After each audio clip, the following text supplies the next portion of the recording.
നിയമ നടപടികൾ സ്വീകരിക്കുക മാത്രമല്ല ആ നാടകം ഞങ്ങളുടെ പൊതുസമ്മേളന വേദിയിൽ നാളെ പ്രദർശിപ്പിക്കും എന്നുകൂടി ഡിവൈഎഫ്ഐ പ്രഖ്യാപിക്കുകയാണ്. ഇപ്പോൾ ഡിവൈഎഫ്ഐ സംസ്ഥാന സമ്മേളനത്തിൻ്റെ ഭാഗമായി വിവിധ അനുബന്ധ പരിപാടികളുടെ കൂട്ടത്തിലാണ് മിസ എന്നു പേരുള്ള ഒരു നാടകം ഇവിടെ അവതരിപ്പിച്ചത്. ആ നാടകത്തിലെ നായിക കഥാപാത്രം അവതരിപ്പിച്ച ചില പ്രത്യേക ദൃശ്യങ്ങൾ മാത്രം വെട്ടിയെടുത്ത്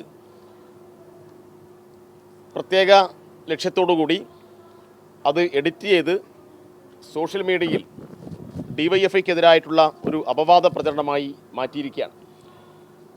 അതിൻ്റെ യാഥാർത്ഥ്യം എന്താണ് എന്ന് ഞങ്ങൾ ഇന്നലെ വിശദീകരിച്ചിരുന്നു.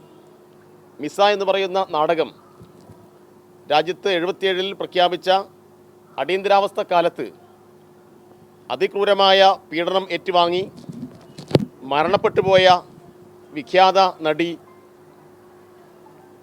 അപ്പോൾ അവരുടെ ജീവിതം വരച്ചു കാട്ടുന്ന ഒരു കാര്യമാണ്. അപ്പോൾ അവരുടെ ജീവിതത്തിൽ അവർക്ക് സംഭവിച്ചിട്ടുള്ള ആ കാര്യങ്ങൾ ഒരു നാടകത്തിൻ്റെ രൂപത്തിൽ അവതരിപ്പിക്കപ്പെടുമ്പോൾ തികച്ചും സദാചാരത്തിൻ്റെ കണ്ണിൽ കൂടി അതിനെ തെറ്റായി വ്യാഖ്യാനിച്ച് ഡിവൈഎഫ്ഐ ആക്രമിക്കാൻ വേണ്ടി പുറപ്പെടുകയാണ്. അപ്പോൾ അതിൽ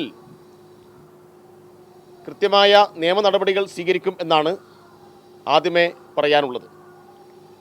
നിയമ നടപടികൾ സ്വീകരിക്കുക മാത്രമല്ല ആ നാടകം ഞങ്ങളുടെ പൊതുസമ്മേളന വേദിയിൽ നാളെ പ്രദർശിപ്പിക്കും എന്നുകൂടി ഡിവൈഎഫ്ഐ പ്രഖ്യാപിക്കുകയാണ്. അടിയന്തരാവസ്ഥ 77-ൽ പ്രഖ്യാപിച്ച് രാജ്യത്തെ നിരവധി മാധ്യമപ്രവർത്തകരെയും കലാകാരന്മാരെയും എഴുത്തുകാരെയും ഒക്കെ വേട്ടയാടിയ വലിയ ചരിത്രം നമുക്ക് കാണാൻ വേണ്ടി കഴിയും. ഇപ്പോഴും ഒരു അപ്രഖ്യാപിത അടിയന്തരാവസ്ഥ രാജ്യത്ത് നിലനിൽക്കുന്നു എന്നുകൂടി ഈ നാടകത്തിൻ്റെ പ്രസക്തി വിളിച്ചു പറയുന്നുണ്ട്. കാരണം നിരവധി മാധ്യമപ്രവർത്തകർ, സാംസ്കാരിക പ്രവർത്തകർ, സിനിമക്കാർ എല്ലാം വെട്ടയാടപ്പെട്ട ഒരു കാലമാണ്. സ്റ്റാൻ സ്വാമി അതിക്രൂരമായി ഭരണകൂട ഭീകരതയുടെ ഭാഗമായി കൊലയപ്പെട്ട, മരണം ഏറ്റുവാങ്ങേണ്ടി വന്ന അനുഭവമുണ്ട്.